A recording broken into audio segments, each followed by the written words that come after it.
Okay. Welcome everybody to the Unnormalized podcast season 2, and today I am joined with a awesome guest. I really like his work in you may know him from his role as Agron on Spartacus, which is like, if you haven't watched Spartacus, it's a really dope show. You got to watch it. So welcome to the show, Dan Feuerriegel. How are you doing today, Dan? Did I say your last name right? You did. I was about to say, maybe in the beginning I was kind of but no, it sounded pretty damn good to me. And I'm so used to people not pronouncing it correctly. I don't care. Well, I gave it a valiant effort, so I'm glad that I pronounced it right. You did a damn fine job. You did a damn fine job. I'm very proud of you. Thank you, buddy. So Dan also has been in such great films like Pacific Rim. He was on Marvel's Agents of S.H.I.E.L.D. So if you're into the whole Marvel thing, comic thing, definitely check it out. So Dan, I like to start off the show speaking to my guests. Just give us a little bit about who Dan is. A lot of people like to tell me like how they're growing up and things like that, where they're from originally. Yeah, sure. So I'm from Brisbane in Australia. I grew up. I was born with a heart condition, a congenital heart block, and the doctors thought I was going to be, I'd say, very docile, like not necessarily very sporty or anything of that nature. But I completely defied the odds. Well, not defied the odds. I just was complete opposite to what they thought I was going to be. I played every sport that I could possibly do. I was used as a guinea pig a lot in hospitals with interns because they'd say, okay, these are his symptoms, or these are his symptoms. And they would listen to my heart rate and everything like that. And they go, oh, I think he has this and this and this, but he does all this. So they weren't sure. And so that was, for me being a kid, that was kind of fun. It was like something, something out of the ordinary. Right. And I embraced it the whole time because, one day I had to wear a 24-hour Holter monitor, which is basically a machine that just measures your heart rate for 24 hours, and they record it and they just see what your heart does. And I was so excited when I went to school with that. It was just like, oh, look at this. And back then it was like this. It was like this huge box. It kind of looked like the Ghostbusters ghost trap. That's how big it was. And so I grew up, and then went to high school. I played sport with that. And then it wasn't until I wanted to study to become a vet.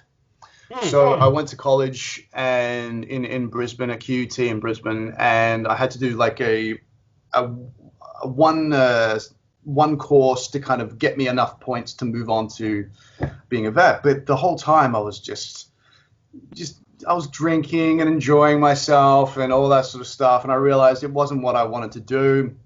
So I took 6 months off. I worked. And my friend recommended I audition for acting school because I had a little moment of watching Varsity Blues, actually.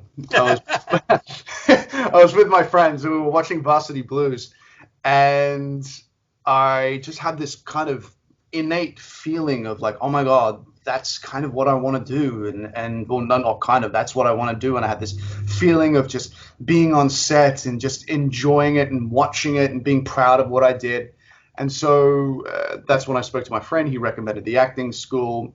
I got in. He got into the same school as well. And from there, I just kind of played the game ever since. And so here I am in Los Angeles after doing Spartacus and a number of shows in Australia and, bits and pieces here and there. But it's been a fabulous ride.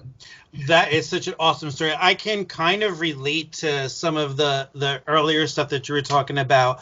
As a kid, I actually I've had epilepsy since I was 10 years old. So, and it was kind of like an anomaly of what they were used to seeing as far as having a seizure disorder. So I can kind of like attest to it and connect with you on what that's like being a child and having all that kind of placed on top of you, and then how people are telling you that you have limitations and things like that, and kind of defying the odds, so to say, as to what people are kind of pigeonholing you into. And that's actually like a really good kind of concept that what we talk about here at the Unnormalized podcast is that not you aren't those things. Sometimes when it comes to like that medical stuff, you're not growing up and like having like limitations like that placed upon you, especially as a young like lad. Like I remember, like I've had epilepsy since I was 10. So things, it was a lot of like the poking and the prodding and the guinea pig, because I kind of was like, they didn't see anything like that at my age, in my hospital that I was going to. And it was a lot of that. So it was a lot of, kind of, he shouldn't do this, he shouldn't do that, he shouldn't get involved in any of the physical stuff. And then, me kind of like saying, hell no. It was a little, worrisome for my folks, but it's just that's in the nature of who I am. Is if you give me a challenge, I'm probably gonna say screw you and try to defy that. So I totally get how that can impact a young person's life, especially like when they're you're trying to figure out what life is all about, and you are all that sort of stuff. Right. And you're seeing your friends doing certain things, and so totally can identify with that. But Dan, so you were saying that you kind of like fell into some of the acting stuff, right? So with like family and stuff, how did they react to not only like, I'm a parent now, so I could kind of think about how my parents thought about that age when I was kind of going through all that stuff. And they were telling me, no, you shouldn't do this. The docs are saying no. And I'm like, well, I'm going to do it anyway. So like you actually were heavily into sports. So like, how did they react to, like you saying like, I'm kind of going to defy what the docs are saying here and get involved in some stuff that maybe they don't want me to? So I remember, so when I was born, mum, she held on to me. I had to I was a cesarean baby because they all of a sudden noticed that my heart rate was really low. So they thought something was going on. They took me out, and then mum hugged me for like a brief second, and then they took me away for 3 days. Wow. So mum and dad had basically come to, they'd like accepted the fact that, okay, this might be a challenging time, doctors and things like that. But they came back and said, okay, he's fine. He just needs to come back every 6 months. And I don't know if the doctor said, no, you can't do this, but they were kind of like, we expect this is what you're going to be like. And mum and dad were fantastic. Like, from what I can remember, they let me do whatever I did. And of course, the onus was up to me, and also like led them to just watch and say, okay, is anything going on? Are you okay? Can you do this? How are you feeling? And I was fine. I mean, probably the only thing I didn't like to do was long distance and cross country and long distance swimming and stuff like that. I don't know if, when I look back on it, I don't know if that was because my heart rate can only go up to a certain point. I think with the pacemaker, 160 is the maximum it can go, and 50 is the lowest it can go. It can go really low when I don't have the pacemaker. So I don't know if, when I played sport, I don't know if I could reach the peak that I could if I had, without this condition. But my parents were fine. They were supportive. They drove me to training. They did this and did that, and then just made me kind of, I was just aware of, okay, if something happened, and nothing really happened. I was very lucky. It's kind of funny. They were talking about this. A mother to be messaged me on Instagram yesterday saying, hey, this is a little weird, but I searched the hashtag heartblock on Instagram and found that you're the only adult that I can see on here that's got the condition. And she asked me what my childhood was like, because she's the baby to be has a heart block. And so I just told her everything that I was telling you and all that sort of stuff. And I just thought that was a kind of a nice, like, I'm hoping that I made her feel better, because she's probably worried and stuff like that. But no, my parents were fantastic. Nothing but love for them. Yeah.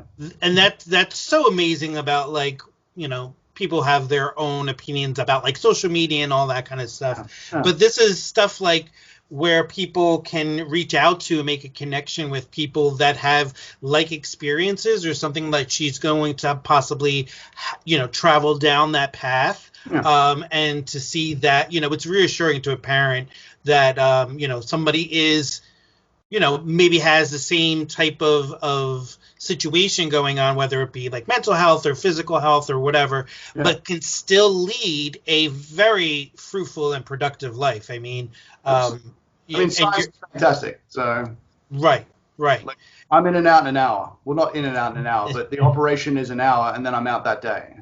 Right. When I had my last one. So yeah. Well, if that's not a story for people to kind of receive that are listening or watching this, that, those challenges, while they may seem very,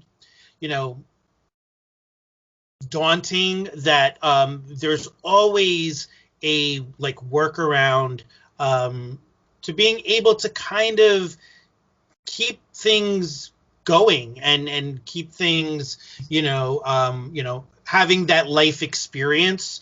I mean, the impact that probably will have on this mom is probably so reassuring. I can tell you as a parent, like, if I was in that situation, I would be a very big mess.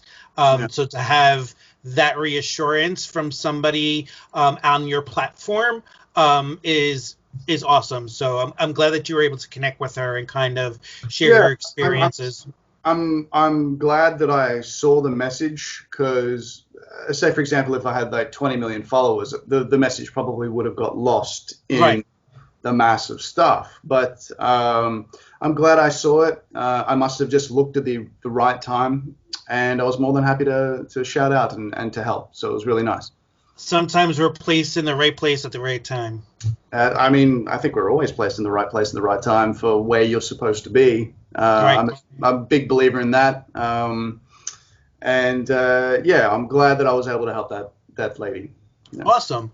So we talked about how, like, mom and dad reacted to, growing up and having this type of condition, but, I could probably just from speaking from my own experience, with all of that on top of, just growing up and being an everyday kid, learning, exploring things, it was, parents always try to, provide the best and sometimes what they think is the most safest route for their child's life.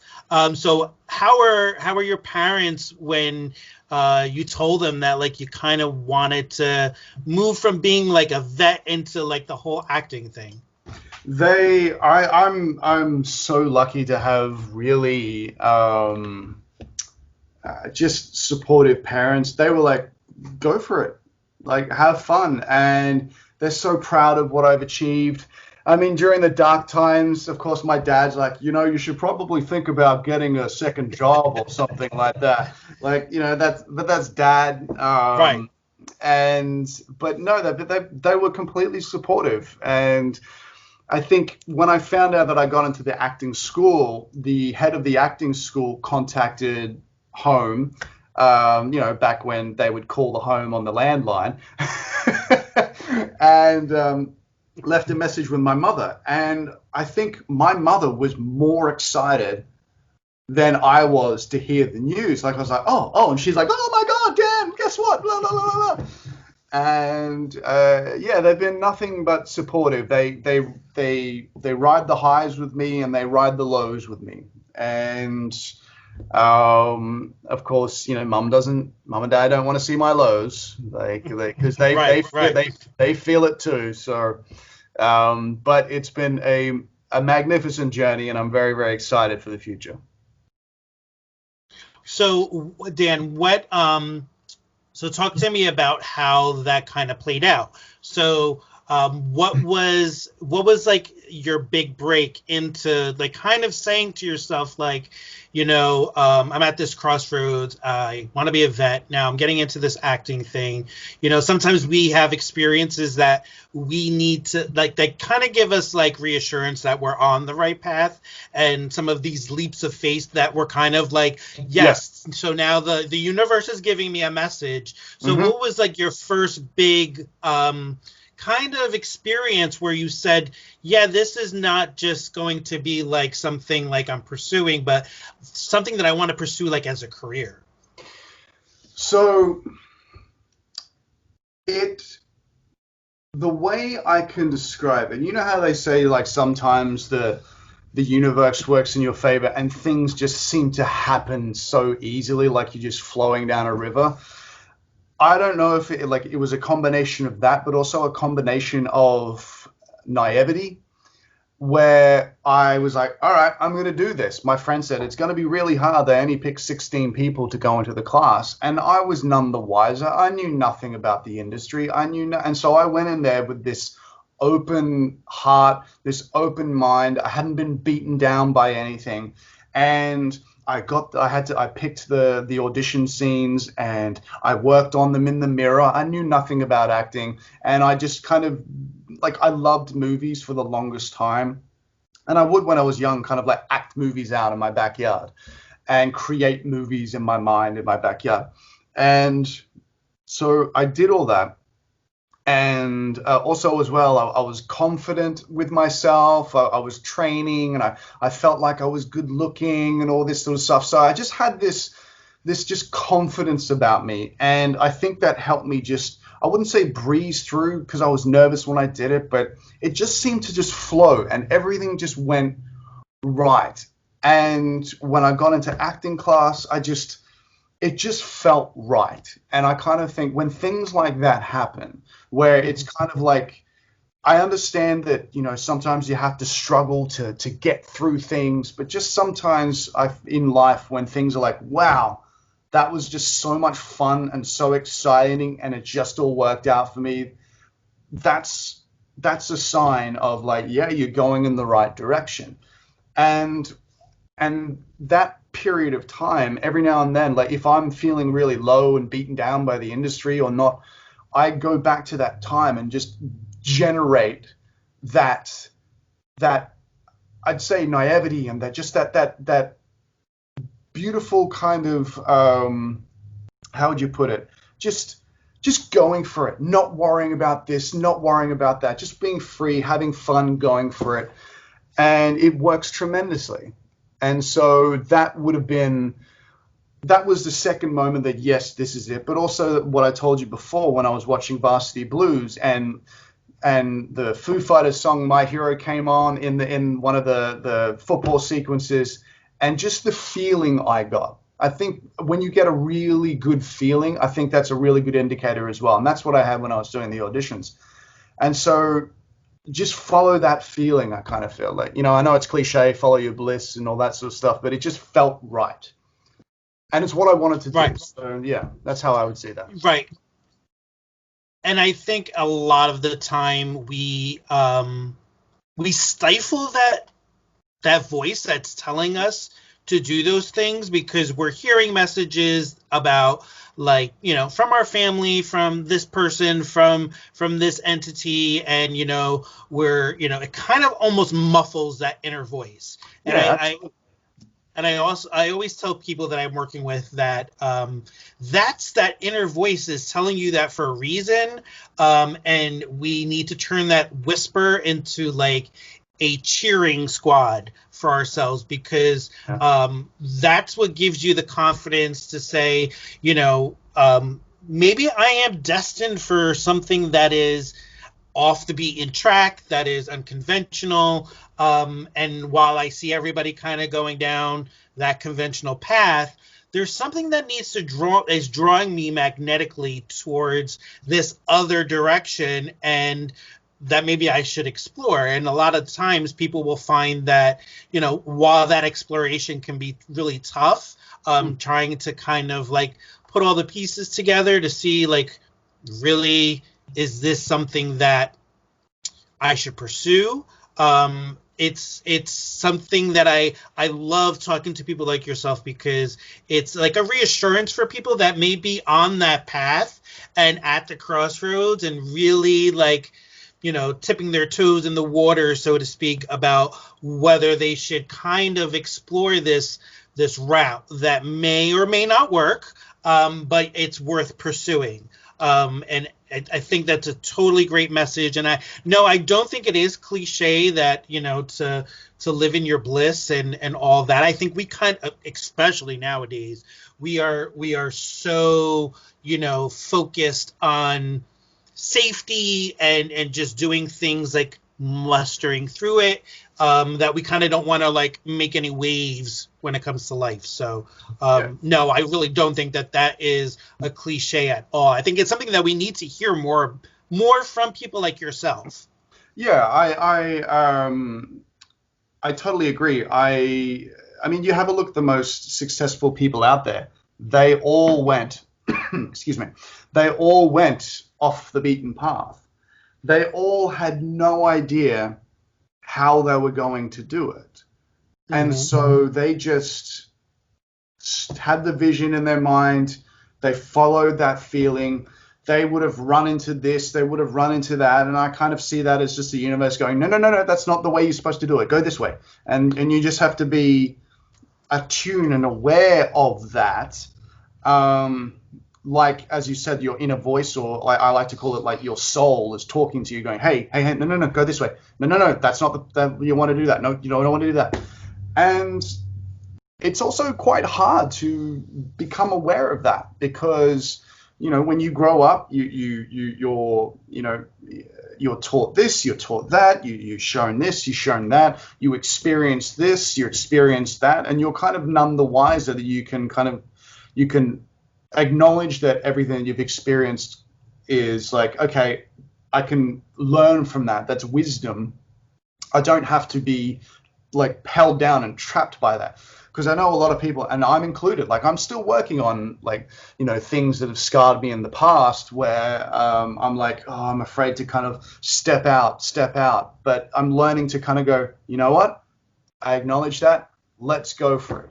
And it's kind of funny, this period of time during like COVID and quarantine has been, like, I hate to say it because a lot of people have suffered, but has been a really good time for me, because I've been able to just kind of just internalize and be with me and work on all the crap that I've been wanting to work on for a long time, but have been too scared to do it or too lazy to do it. And it's been tremendous for me. And I've noticed a dramatic difference, and know that I'll just keep going and keep going.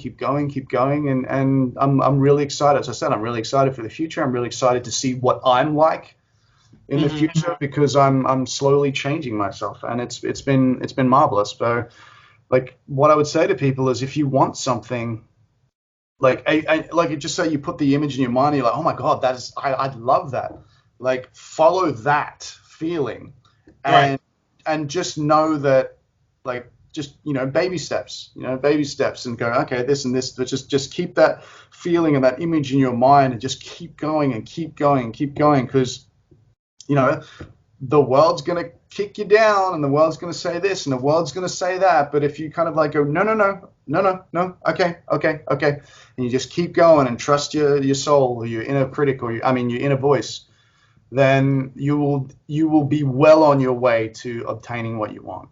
And I love how you bring up, because we're all facing and reeling from a lot of the impacts of this, because just of human nature, this is just like a total like experiment to the human nature of how we, because we're so used to ingrained in and keeping things moving that we really, I love how you say, you kind of like take this really dark kind of time and use it as like a way to go inside introspectively to see, like what's kind of going on with me. Like it's a given, and I have a very similar outlook on it. Like it gives you like a moment to kind of like pump the emergency brake and say, now I have all this time, to kind of like think about things, where I am in life and what I'm doing. And, is life ever going to return back to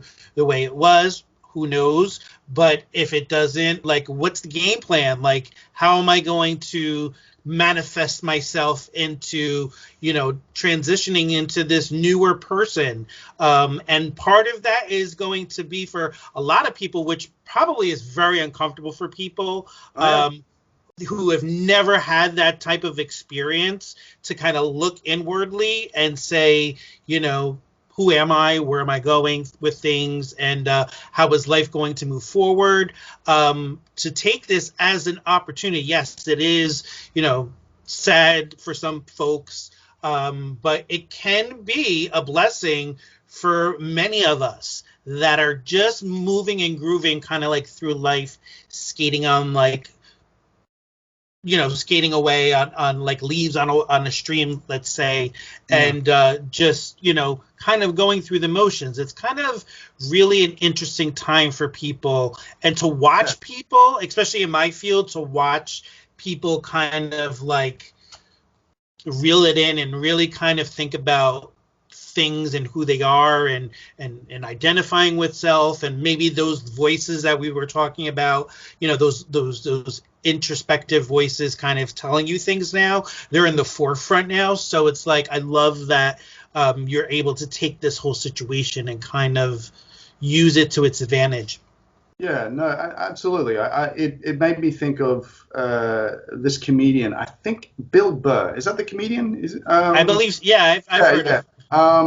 He was talking about, like, during this period, he was like, he was at home with his kids and his wife, and they all went to bed, and he kind of just sat down and he went, "Oh shit, he's like, I have not dealt with that thing that I thought that I dealt with."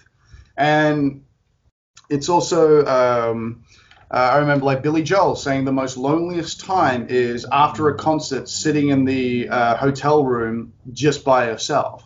Mm-hmm. And being by yourself can be scary. And I think the reason why it's scary for people to go in is because deep down, the real them, they know what they want. They know what they want to be like, and they know what they truly are like. And so to have a look and kind of go, I'm not, like, I know what I want, but I'm not that right now. And it's scary to kind of confront that, should you say demon or whatever it is in the mirror, because then they have to admit that, okay, I'm the one that's responsible for changing that. So now I have to face those demons. And I think that's why it's kind of scary, because they all know what they want to be. They all know they want that. They all know they want to be this kind of a person and happy and joyful and things like that. And it's been a really,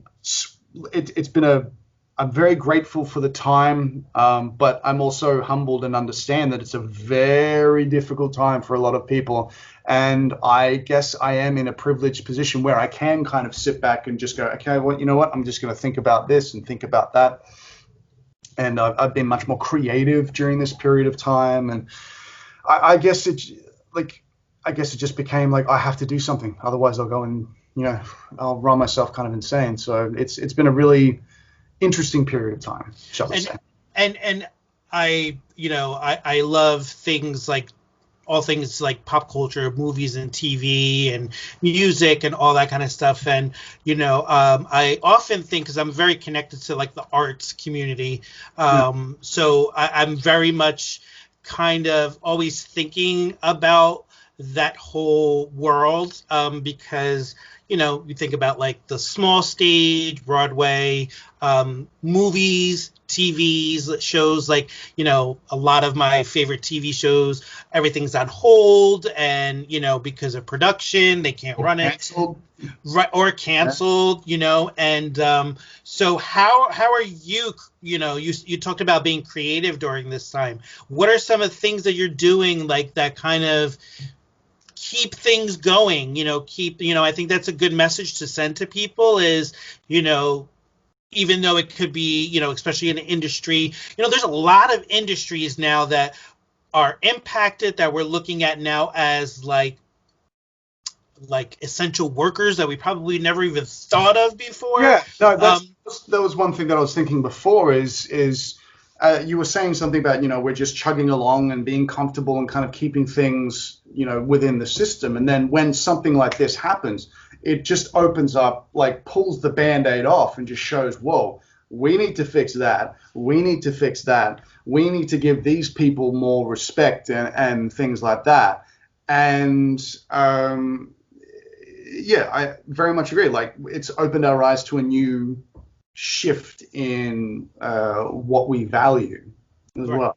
So yeah, as you said, essential workers, the people who are serving us food, who work in like Ralph's and things like that. All these people who are still, facing it every single day. And you got a lot of people who can work from home, so that's lucky. That's another thing as well, that we've shifted so much that a lot of work can be done from home. You see some of the most fruitful things are the ones that would just happen to be set up where you can work from home. Like this makeshift. Yeah. Yeah, that kind of stuff. And that kind of goes along with me being creative. Like it's given me a period of time to go, you know what, I'm going to do this. Whereas before I was going within the system and like, oh, this is the only way that you can kind of go do this. And so like there was a script that I wrote back in like 2005, which I reread and I was like, oh my God. And I was like 24, 25. And that's something that I want to kind of rehash and go through it. I've written another script for something which is in the works at the moment, doing creative, silly, stupid sketches on Instagram. That's been a lot of fun. I've always wanted to do that, but I've always been too scared to do it. And I did the first one. Actually, the first one came to me, it was funnily enough in like a meditation. It just popped in my head and I couldn't focus the rest of the meditation because I was like, I got to do this. And so I went and did it and I put it out there and people really enjoyed it. And that gave me the courage to go on and do something else and do something else and do something else. And I stopped worrying about what other people would think about it and just kind of, I really like this. I'm going to put it out there. And then you wash your hands of it and you move on. I'm in the process of starting a side business and just keeping myself as creative as I possibly can. If an idea pops in my head and I get that joy, I'm like, all right, I'll see what I can do with that. So that's what I've been doing creatively. I've had a few auditions, but they've been very quiet at the moment. But I've also, that doesn't bother me. The right thing will happen at the right time, and I'm not going to worry about, I'm not getting this and not getting that, because it doesn't do me any favors. I did that for a number of years, and there was periods of time where I was bitter and pissed off with the industry and things like that. And I'm like, no, I'm no longer going to be that way. Right. And so it's really good. And I just make sure that I stay on the path and I just follow through. Right. Follow through is probably a big thing. Yeah. Absolutely. So I during this whole quarantine thing, you have a lot of extra time on your hands. So and not a lot of stuff is coming in that's kind of new. So I did revisit watching Spartacus, and it was like awesome the first time around when I watched it, but watching it again the second time around, I mean, like I fell back in love with the show and everything like the show is about, just not only the storyline, but like visually, like it just reminds me, it's like I love the movie 300. So it's like, for me, like, it's like I get to see that like well, at the time it was like every week, but now I'm revisiting it. So it's just like a visually storyline, if you're like into stuff like Games of Thrones and stuff like that, it's a good way for people to kind of get connected to the show again. So what was that whole experience like? Because like, as I knew I was going to interview you today, and I watched a couple episodes yesterday, and you were on my mind now because now I know I'm talking to somebody that's actually been on the show and gone through the experience. And I'm like, holy shit, this must have been not only like mentally straining, but like physically daunting to be in this role, because there's so much that goes into being on a role like on Spartacus, where it's very action packed, very a lot of choreography probably comes into play with a lot of the scenes. So like, what was that whole experience like? It was like, when I look back on it, it was so much fun. It was so much fun. I regret not being more grateful for it at the time, because I was just like, woohoo, and just enjoying myself. I was on set almost every single day. I was doing something that I loved to do. And so I first got the role. I initially auditioned for Crixus in the beginning of the year, when the year of the shooting. Obviously, that didn't come through. And then I auditioned for one of the brothers. So I think I auditioned for Duro or something like that, but it was for both roles. So we did that, and then that was that. And about 2 or 3 weeks later, I got a call from my agent. I was working at my survival job in Sydney, which was JB Hi-Fi in Sydney. Hey, JB Hi-Fi Leica, how you doing? And I got the call, and I saw there was, my agent called. So I snuck up to the bathroom and like listened to the message, and I gave them a call, and they were like, hey, what can I do for you? And it's like, it's not what we can do for you, it's what Spartacus can do for you. And I'm like, and then, and I got the role, and I was so excited. I had no idea the scope of it. I had no idea. And so that was that. I went back down to work. I was really happy. And then I think maybe in the next couple of days, my agent called me again and said, this is actually could be a lot bigger than what we thought. And then we ended up getting over there. We was delayed a little bit because that was around the period of time when Andy had pneumonia after the rain episode, as they called it. And then we got over there, and I was just this wide-eyed kind of 27-year-old who was like, whoa, and you get on set and they're already fighting, and we just got in there, and I had zero pressure on me that whole time because I wasn't one of the leads. I had my little bits and pieces that I had to do throughout that season, and then obviously towards the end it got a little bit bigger. I was told that I was there to replace Varro, which was Jai Courtney's character, and it was just a lot of just so much fun. I had so much fun because I had zero pressure on myself, and I wasn't thinking of anything. Once again, I went into this without this being aware of all the stuff that comes with it. Of course, like Andy playing Spartacus and a couple of other people, they were stressed, they were run through the ringer, and I was completely unaware of that.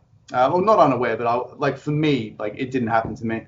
And then, of course, everything happened the next year with Andy, and that was a stressful time for everybody involved. And then, we got the all clear to go back again. And once again, that was just a lot of fun, but it was a bit of a change, obviously, with Liam coming in. And that whole season does feel like a bit of a transition period where everybody was trying to feel each other out again.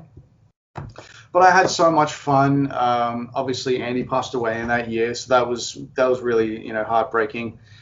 And then third season was just an absolute joy because we'd already set everything up. Everybody knew who came onto the show, already knew about the show. They were excited to be there. And it was just so much fun. But yes, it was exhausting in some periods of time. As my role got bigger, it got more exhausting. Also, like the gladiators had to work consistently because we'd shoot our scenes, but then we'd have to go off and shoot fight scenes, and then we'd have to do little bits and pieces to catch up. The training was hard. The choreography, sometimes we'd learn it 5 minutes before the fight. But we'd gotten so good at it that we could kind of pick it up, and you get used to how they shoot it. So you could kind of like do the choreography based on where the camera is and what they would edit. And that's how we shot the big final massive fight scene. Is we didn't learn any massive fights or anything like that. We literally learned like 3 or 4 beats. So it'd be like, okay, and we knew we were going to cut from there and we're going to go over to this fight. So that's all we needed to do. And then we moved over to there and went, and then they were able to edit all. So nobody did massive, huge fight sequences or anything like that, except for Liam and Simon when they did their final battle. But yeah, it was exhausting, and probably the thing that I said I regretted was I was like, yay, and this is gonna last forever, and I don't think it's a bad thing that you can have that feeling, but just as soon as it didn't go my way again, like boom, I took that to heart and I went crashing down. And I think that was where I went wrong. If I had kept like, it's okay, this is all part of it, this is all part of it, it's all part of it, it would have been a different kind of journey and a different kettle of fish once I moved over to Los Angeles. So that's what I've learned, and it was a marvelous time. I love it. I love all the fans. I've got friends from the show still. I would absolutely work back in New Zealand again because all the crew and the stunt people were all fantastic, and they're such nice people. It was awesome. I loved it.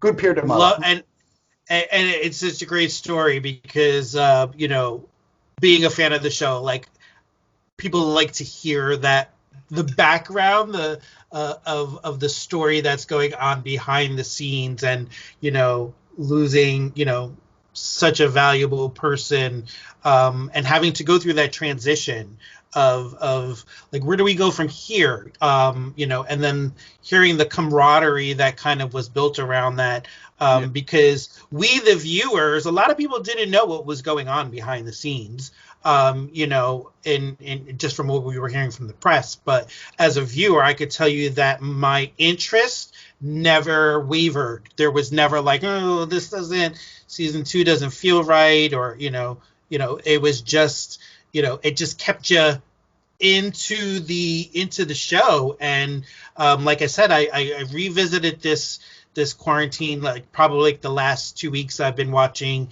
episodes and really like maybe because it's COVID and maybe you're looking through different eyes, but the cinematic and the visual effects and the beauty, like Eve scenes, like you can take a still shot of it and it's like a beautiful piece of work. So I'm looking at it from a totally different perspective now.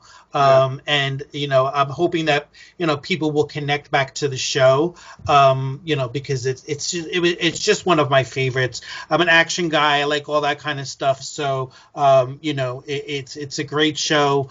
So talk to me, Dan, about if you can, some of the projects that you may have coming up that, I know some things are on hold right now, but some things that we may be able to kind of look forward to. Well, a lot of the stuff that I've got coming up is all in transition and hold and hasn't been like, yep, it's going to come out. So it's all just stuff that I'm generating. As I said, like I've got a script that I've got in the works in regards to filming for a particular network that we're aiming for, and side business and things like that. There's nothing that is immediately about to come out that people will be like, oh, okay, cool. It's all like up in the ether. It's all up in the universe, but I guarantee you'll see it at some point. Awesome. Yeah, I don't want to speak about it right now because, it's like, Who knows? Yeah, Who who knows? knows? Who knows? I don't think anybody knows right now, Yeah, but but one thing I can talk about is another thing I completely forgot about. Like a couple of friends of mine back in Australia, we are going to be doing a graphic novel. So awesome. yeah, that's one thing I completely forgot about that. So we'll be talking about that this coming week. I'm not sure when this podcast will come out, but we will be talking about that. I'm very excited about that. That's once again just something that just kind of came out of the ether, and I was like, yes, let's go for it. Let's do it. And I as I said, like I think when something like that comes up, it's like, yeah, go. It's being presented to you. Go for it. Don't go, I can't do that. Just go for it, and it'll. As Richard Branson says, say yes and then figure it out after. Exactly. As scary as that is, but as they say, if you live in the unknown, like that's the most like explosive, amazing stuff can kind of happen, because if it's never been done before, then if you're the first person to do it, then like you're the god, so to speak. Right. You're the trendsetter. You're the trendsetter. Yeah, exactly. You're the trendsetter, and it probably was difficult because you're going against the grain. But not saying what we're doing is going against the grain by any stretch of the imagination. But I've never done it. I've never thought of it before, so it is for me. It's something kind of exciting and new for me. So there's that. We'll be kicking that off shortly. And yeah, just a couple of scripts and my side business that I'm getting up and running. I think once I have the physical kind of thing that I can actually show, then I'll be able to talk about it and stuff like that. But at this point in time, it's all just, in the works and, yeah. Well, so here's my thing. So since you have all this stuff in the pipeline, right? Mm-hmm. I would love to have you come back on the show. First of all, I am like a big comic book person, not so much like the whole DC Marvel. I like that stuff, but I'm more into the more like independent, like Dark Horse graphic novels. So you got my interest piqued here, little Dan. So I would love to have you back on the show at some point to kind of like when things like when it starts to move along a little bit further, and you could talk about some of this stuff, and you could talk about your side business, and I would love to have you back on. I think you're a really cool guy with a great message to people that we need to hear now, and that's in the midst of everything and how everything could be challenging, you kind of got to throw some reckless abandon to the wind, and kind of like, go with things. And this is the time to do this, people, where everything, your life has kind of wound to like a slow pace where you can kind of then revisit some of these things or explore some of these things. And Dan's story is it a testament to, and why I do this show is so people can hear that that it is possible. And yeah, you may take some bumps and bruises and scrapes along the way, but it's about picking yourself up and kind of keeping with the vision and keeping with that voice. So Dan, I really appreciate it. Oh, thank you so much. I very much appreciate that. Yeah, definitely keep the vision, keep the vision, but keep the emotional like content of that vision of like, yes, I've fucking done it. I think that's really, really important. That keeps you going. Yeah, absolutely. Like that's the beauty of the internet as well. Like you can do whatever you want, and like just kind of go for it. Yeah, some people I know are finished like starting off behind the 8 ball. There are other people who are in front of the 8 ball. And some things will take longer and some things will take shorter and stuff like that. And like, I guess the ultimate thing is it's just ignore where you are and just know that you're in the right place at the right time, and you just go for it. And then, you're going to fight this. This person won't have to fight the things that you have to fight, but just go for it. And I guarantee you when you get there, it'll be worth it. And also as well, in this period of time, don't be afraid to ask for help. I think, a lot of people kind of stay inside. They don't say anything. They don't want to admit that they're having a bit of a hard time, and absolutely talk to people, like, if you can, talk to therapists, talk to psychologists, like, get it out there, talk about it, because once you become aware of something and you're aware of it, and it has less power over you if you're like, yeah, I'm like this and I can change this. And so definitely reach out for help. I think it's very important. Well, Dan, maybe you should think about adding, life coach or something like that to your resume when you do have some downtime, because that's exactly what we're telling people in my field during this trying time, that it's about communicating. Communicating the feelings, the thoughts, the experiences, and working collectively as, humanity that is all going through this, to kind of like start, and maybe that's something, maybe in another way, this is something that maybe we reevaluate to just that, is that we're all connected, as human beings going through this life journey, that we can be a little bit more kind to each other, a little bit more receptive, a little bit more helpful to each other, little less selfish, and a little more selfless. So, Dan, again, thank you for coming on the show. I totally enjoyed speaking to you, brother. So if you want to come back, feel that the Unnormalized podcast is a home for whatever you can utilize it for, to get the word out, to get your projects out. And I would love to hear what's going on with this graphic novel and your side business, and maybe, hear about a little bit more development on the scripts that you're writing and projects that you're working on. So absolutely. Awesome. Absolutely. I'll definitely reach out when that all starts to kind of, I guess, the seeds break through the surface and they start to blossom, then absolutely, I'll definitely come back. Looking forward to it. You keep my contact information, and I look forward to hearing from you. And everybody, this has been the Unnormalized podcast with Frankie and Dan, and everybody get unnormalized.